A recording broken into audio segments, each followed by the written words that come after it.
She has no place here. My dad laughed, then a retired bailiff saluted. The first time my father looked me in the eyes and said, "She has no place here," it wasn't behind closed doors. It was in front of more than 200 guests gathered for a charity gala honoring our family's legacy. Laughter echoed through the ballroom as he pointed toward the entrance where I stood, holding the invitation my late grandmother had mailed before she passed away. "Security," he said with a smirk, "show her the door before she embarrasses the Whitmore name again." My stepmother smiled without saying a word, and my younger half-brother shook his head as if I were nothing more than an unwanted stranger. I swallowed the pain and stayed where I was. "Grandma wanted me here," I said quietly. My father laughed even harder. "The only thing my mother wanted was peace. Don't use her memory to beg for attention." The room filled with whispers. Most of the guests believed the story my father had spread years ago, that I had abandoned my family after ruining our reputation. None of them knew I had disappeared because someone powerful wanted me gone. I hadn't returned to argue or seek revenge. I came because my grandmother's final letter contained one mysterious sentence: "When the truth is finally ready, don't be afraid to stand in the room where they tried to erase you." As two security guards started walking toward me, an elderly man slowly rose from a table near the back of the ballroom. His gray suit looked old, but the respect people showed him was impossible to ignore. "Mr. Whitmore," he said firmly, "perhaps you should think twice." My father frowned. "Walter, this doesn't concern you." Several guests whispered his name. Walter Briggs, the retired county bailiff who had served beside my grandfather, the legendary Judge Henry Whitmore, for over 30 years. Walter ignored my father and walked straight toward me. He studied my face for a long moment before asking softly, "Your name is Emma, isn't it?" I nodded. Without another word, the elderly man stood tall, placed his hand over his heart, and gave me a crisp, respectful salute. The entire ballroom fell silent. Glasses stopped halfway to people's lips. Even the musicians quit playing. "Ma'am," Walter said, his voice filled with emotion, "it's an honor to finally meet the woman Judge Whitmore spent his final years protecting." My father's face turned pale. "Walter, stop talking," he snapped. But the retired bailiff never took his eyes off me. Before anyone could speak again, the ballroom doors burst open and a courier hurried inside carrying a sealed government envelope. "Delivery for Charles Whitmore," he announced. My father grabbed it quickly, but the official seal caught everyone's attention.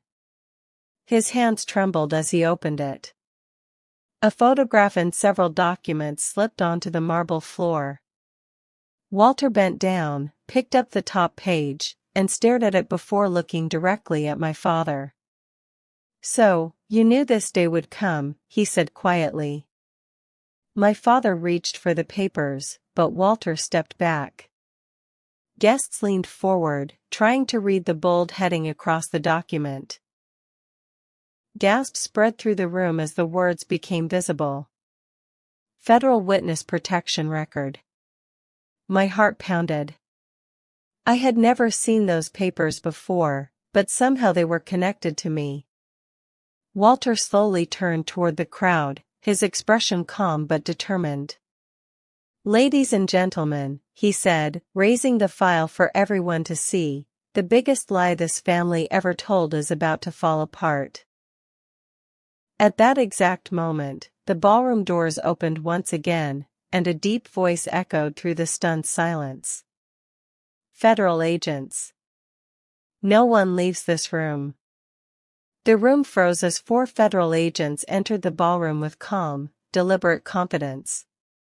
Their polished badges caught the light, but it wasn't their appearance that unsettled everyone, It was the way they walked straight past the guests and stopped beside Walter Briggs.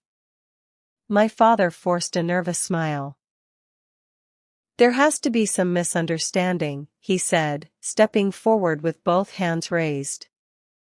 "This is a private family event." The lead agent didn't even glance at him. Instead, he turned toward Walter. "Mr. Briggs, do you still have the file?" Walter nodded and handed over the document without hesitation. The agent carefully examined the pages before looking directly at me.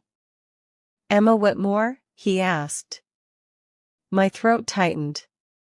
"Yes." He gave a respectful nod. "Ma'am, we've been instructed to verify your identity before these records are officially unsealed." Murmurs swept across the ballroom. The same people who had laughed at me minutes earlier were now staring with confusion instead of contempt. My father tried to interrupt, but the agent calmly raised a hand. "Mr. Whitmore, you'll have an opportunity to speak. Right now, you're going to listen." Walter took one slow step toward the center of the ballroom. 16 years ago, he began, Judge Henry Whitmore discovered evidence that threatened some very powerful people. He refused to destroy it, even when his own family pressured him. My father's expression hardened. "That's enough." Walter ignored him. Someone needed to disappear to stay alive. Everyone believed Emma had run away because that was the story Charles wanted the world to believe. The truth was very different. Every guest watched in complete silence. I felt as though pieces of my childhood were being rearranged before my eyes. Memories I had buried suddenly came rushing back, a rushed midnight drive, strangers speaking in whispers, my grandfather hugging me tighter than ever before and saying, "One day you'll understand why this has to happen." Tears filled my eyes as I realized those memories had never been random. They had been the beginning of a life I was never meant to remember. Across the room, my stepmother slowly lowered her glass, her confident smile completely gone. Even Ethan looked at his father with growing uncertainty. The lead federal agent carefully placed the file back into its envelope before addressing the crowd. Judge Whitmore requested these records remain sealed until certain individuals retired or passed away. That condition expired this morning. A wave of disbelief spread through the ballroom. My father took another step forward, desperation replacing confidence. "Emma, don't believe everything you're hearing," he pleaded. "There are details you don't understand." Before I could answer, Walter looked him straight in the eyes. "She spent 16 years living with your lie. Tonight, she'll finally hear the truth." At that exact moment, another black SUV pulled up outside the ballroom entrance. Every head turned as a sharply dressed older man stepped inside carrying a worn leather briefcase. Walter's eyes widened with recognition, and for the first time all evening, he smiled. "Well," he whispered, "the final witness has arrived, and Charles knows exactly why he's here."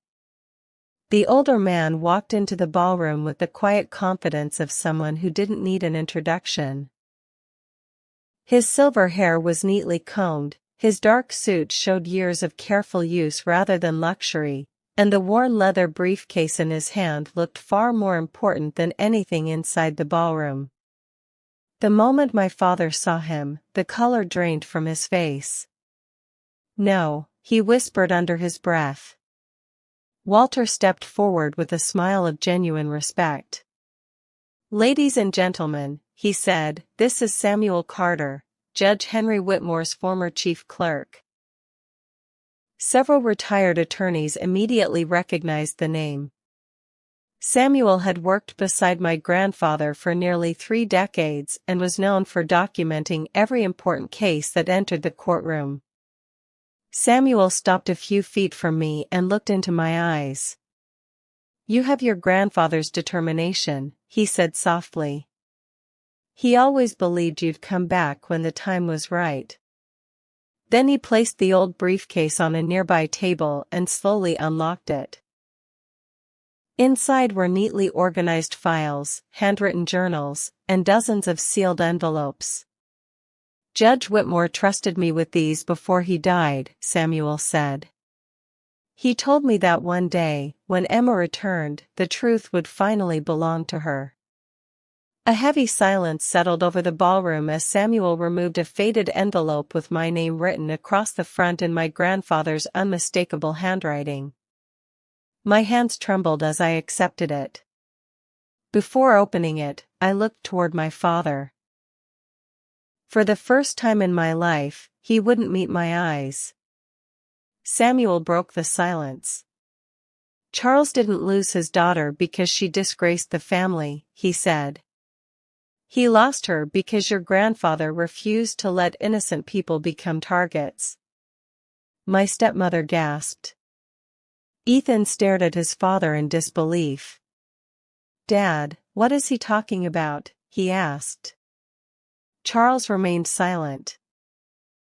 Samuel continued, 16 years ago, Judge Whitmore uncovered evidence of a criminal network reaching far beyond one courtroom.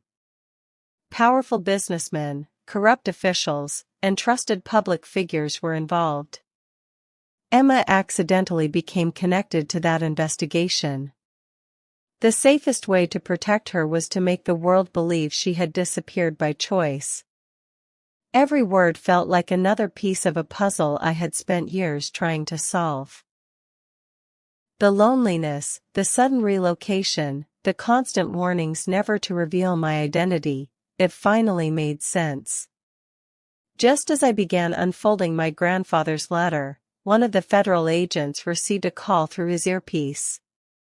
His expression changed instantly. He looked toward the lead agent and spoke in a low voice before turning back to the room.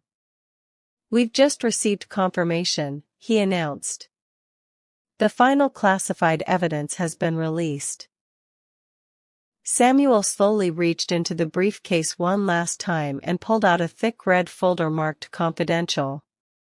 He held it in both hands before looking directly at my father. Charles, he said calmly, for 16 years you've convinced everyone your daughter brought shame to this family. He paused, then placed the folder on the table in front of every guest. In the next few minutes, they're going to learn who really did. My father's knees seemed to weaken as every eye in the ballroom shifted from him to the unopened red folder. The lead federal agent carefully opened the red folder while the ballroom remained so silent that the turning of each page echoed through the room. One by one, he placed photographs, financial records, court transcripts, and signed affidavits across the table. The guests leaned closer, their expressions changing from curiosity to disbelief. These documents were sealed under federal authority, the agent said. Every page has been independently verified. A retired judge adjusted his glasses and picked up one of the files. His hands began to shake. These signatures, they're authentic. Another guest recognized a series of bank transfers connected to companies that had disappeared years earlier. Suddenly, the whispers were no longer about me. They were about my father. The same people who had applauded him only minutes before slowly stepped away, creating an empty circle around Charles Whitmore as if no one wanted to be standing beside him anymore. My father finally broke. None of this proves I committed a crime, he shouted. You're twisting old records to destroy my family. Samuel Carter calmly reached into the briefcase again and removed a small digital recorder. Judge Whitmore expected you to say that, he replied. He pressed the play button. A familiar voice filled the ballroom. It was my grandfather's. Though older and weaker than I remembered, every word carried unmistakable authority. If this recording is being played, Judge Whitmore said, then my granddaughter has finally returned. Emma, if you're hearing my voice, know this, you were never the disgrace of this family. You were its greatest sacrifice. Tears rolled down my face as guests listened in stunned silence. The lies told about you were meant to protect your life, my grandfather continued. The greatest betrayal did not come from strangers. It came from someone carrying the Whitmore name. My father's breathing grew heavier with every sentence. Ethan slowly stepped away from him, unable to hide the shock on his face. Before the recording could continue, another voice interrupted from the ballroom entrance. Judge Whitmore told the truth. Everyone turned as an elderly woman entered with the help of a cane. Walter immediately walked over and gently supported her arm. Mrs. Evelyn Dawson, he announced. The last living juror from the investigation that was never allowed to reach trial. Gasps filled the room. Evelyn looked directly at my father with unwavering eyes. I've stayed silent for 16 years because I was ordered to, she said. Not anymore. She reached into her purse and placed a sealed envelope beside the federal agent's. Inside is the sworn statement I signed the day your father protected Emma. My father stumbled backward until he hit the grand staircase railing. For the first time, the confident businessman who had controlled every room he entered looked completely defeated. Then Evelyn looked at me and quietly said, "Your grandfather asked me to give you one final message. But you need to hear it before anyone opens that envelope."